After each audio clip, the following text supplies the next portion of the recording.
I can demo Markdown stuff. Yeehaw. Yeah.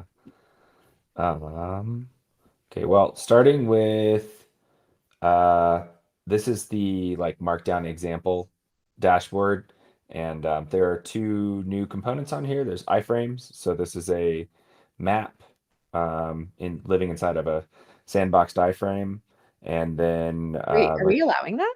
so what we did is we introduced our own iframe component.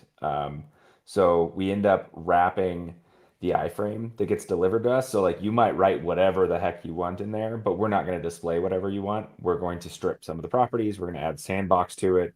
We're going to strip the referrer, and then we display that iframe. Whether or not your stuff runs in there, like for example, there's certain things you would not be able to run in here. Oh, I should 100. Yeah, like there's a few things you can't do in here, but like maps, things like that, they work. Anything that doesn't need access to like the top level domain. Do we Uh, have docs on what like is allowed or stripped at all? Not yet, no. I think It just got tagged like a half second ago. Okay, yeah. Diego, we should show this to Move because they might be able to put their own full maps in the product. I already did it. Oh, okay. Never mind. Yeah, so there's that. That's like the big new component on uh the Markdown viz. If you hadn't seen it already, we do now have text tiles in here. You hit add text. It scrolls you down to it, which is kind of convenient. And then you can edit inline and, do whatever you want here. There's no data being piped into here yet. So like there's no way to have like your filters displayed or anything like that. But Are we planning to do that? yeah, eventually I think we're for sure gonna put the filters in here so you'll, be able to access the filters but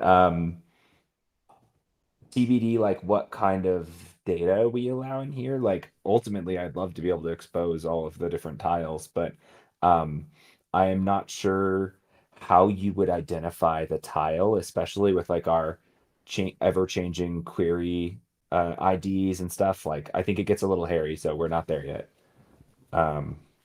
Do we have any sort of contextual data, like the date, for example? We certainly could. Cool. Yeah, I mean, Universal user attributes would be. Yeah, for sure. Down the road. yeah, I think that's all like reasonable down the road. Let's see, other stuff. The components were a little bit like cumbersome before to access. So there was like the like spark line and the change arrow. We have exposed those. So like under the field name in the little like drop down here, you can go just like add a change arrow or add a spark line, and it'll just use for the spark line, it just uses the field. For the change arrow, it'll by default choose the first and the second row of data to compare. So those should be a little bit easier to use now because it's been a little difficult for customers, I think, or would be a little difficult to like type all this out yourself. And I think I showed this previously, but you can also copy the markdown from here, which is helpful. So I'm hoping that like people don't ever have to write this.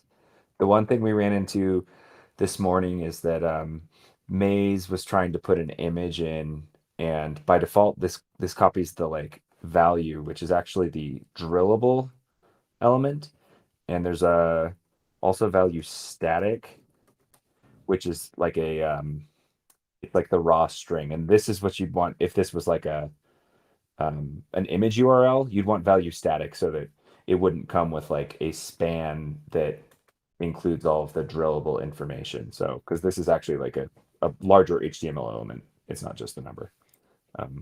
Anyway, I think that's all the new stuff for the Markdown. Woohoo!